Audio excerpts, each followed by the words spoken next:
Hi guys, it's Alex here. Hope you're all well.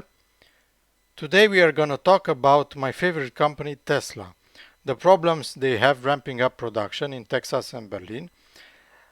Analyst Colin Rusch point of view about Tesla manufacturing and his price target for Tesla stock. Let's dive right into it. That's a high-class problem. The thing that, like, car companies, you should think of car companies as, like, at any given point, they desperately want to go bankrupt. Okay?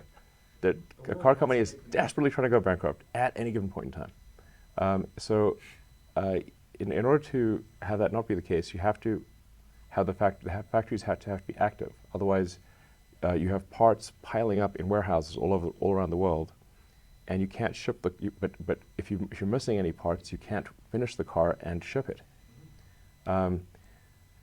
So the past 2 years have been an absolute nightmare of supply chain interruptions, one thing after another, and we're not out of it yet.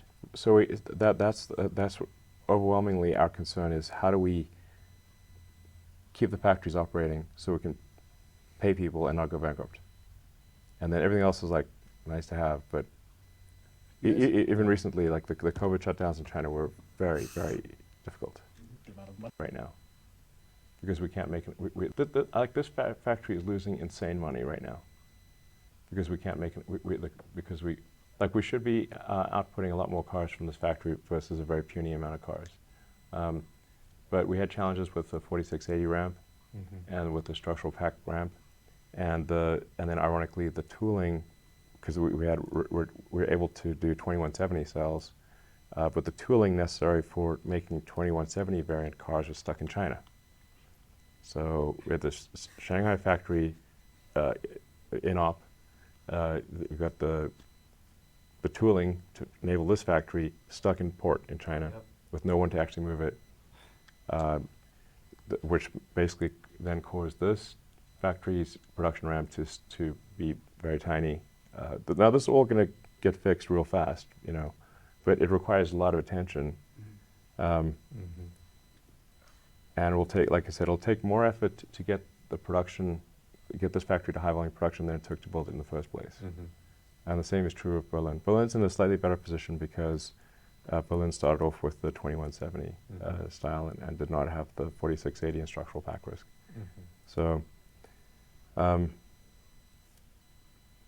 But both Berlin and Austin factories are gigantic money furnaces right now.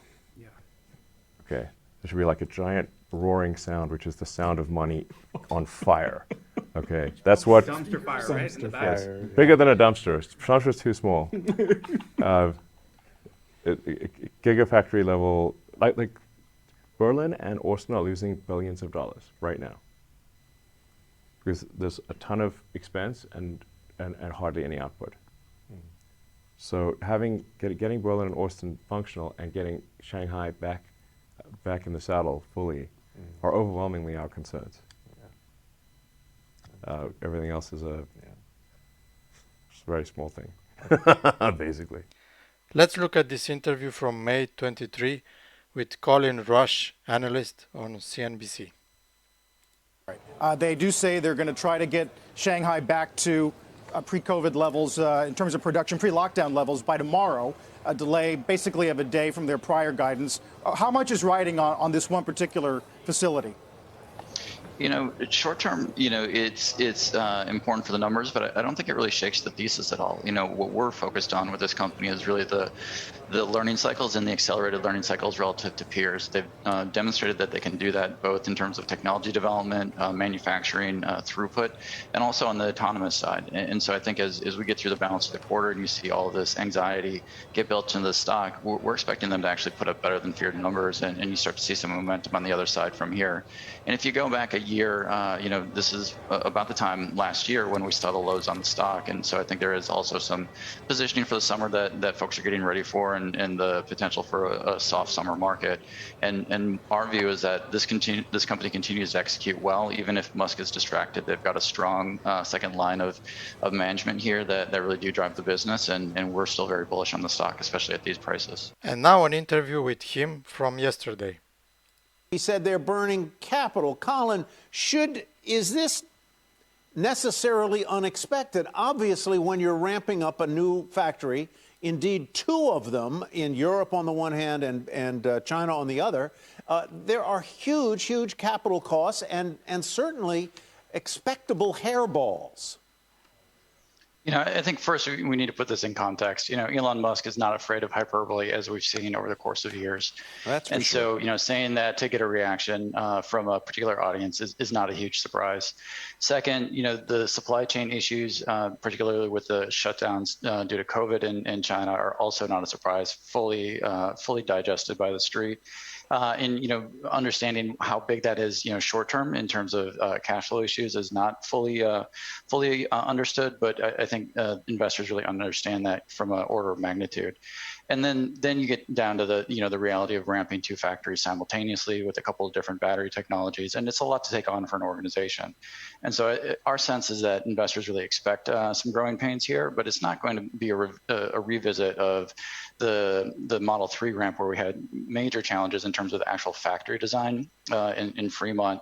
These guys have definitely improved the factory design. They've optimized it. They've done it very efficiently in China.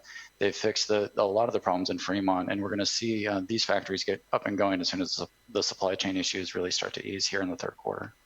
Colin, your point about hyperbole from Elon Musk certainly is well taken. We know that he does sort of speak in those ways. Of course, as an analyst, an equity analyst of the stock, you need to pay attention to it. But I am interested in what you have to say here about the commentary seemingly in a way designed to help motivate employees. What do you mean by that? Yeah, for sure. He's used the public realm as an area to help push deadlines, and we've seen Tesla really achieve some pretty extraordinary things at the end of quarters. We're here about a week away from the end of the quarter, and I'm sure they're pushing very aggressively to get as many vehicles out to customers as possible before the end of the quarter.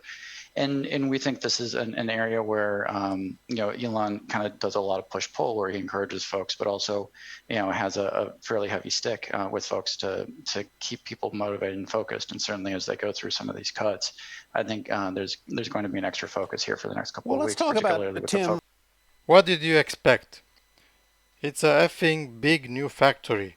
Two effing big new factories. Of course, the beginning is very hard.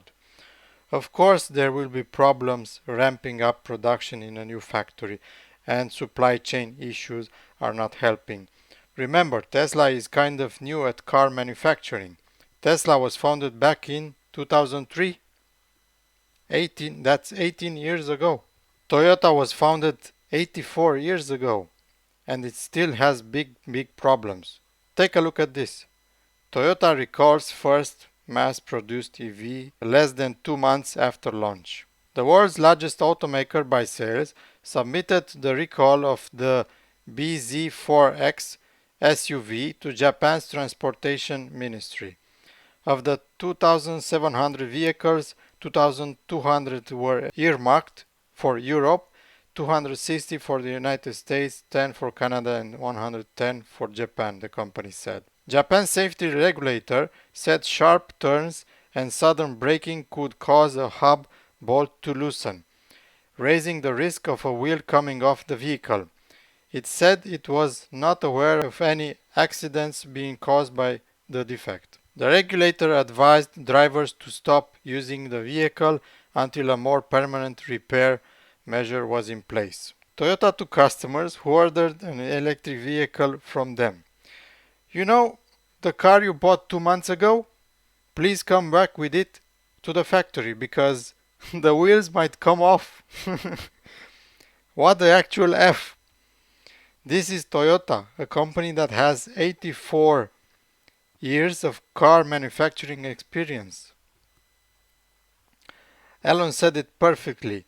People write articles about Tesla because they get more clicks on the article compared to an article about Toyota.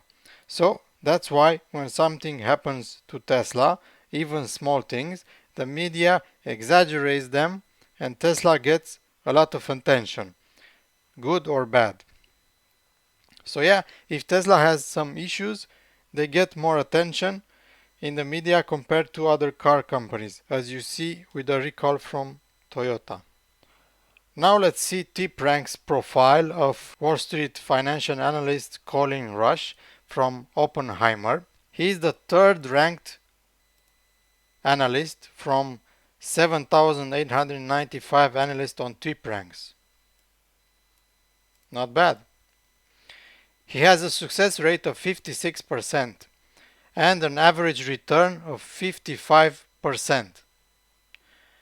He has a Tesla stock price target of $1,291 with an upside of 83% from current Tesla stock price. What do you think of all of this? I'd like to know your opinion. Leave a comment below. If you like this video, please smash that like button and subscribe. See you next time.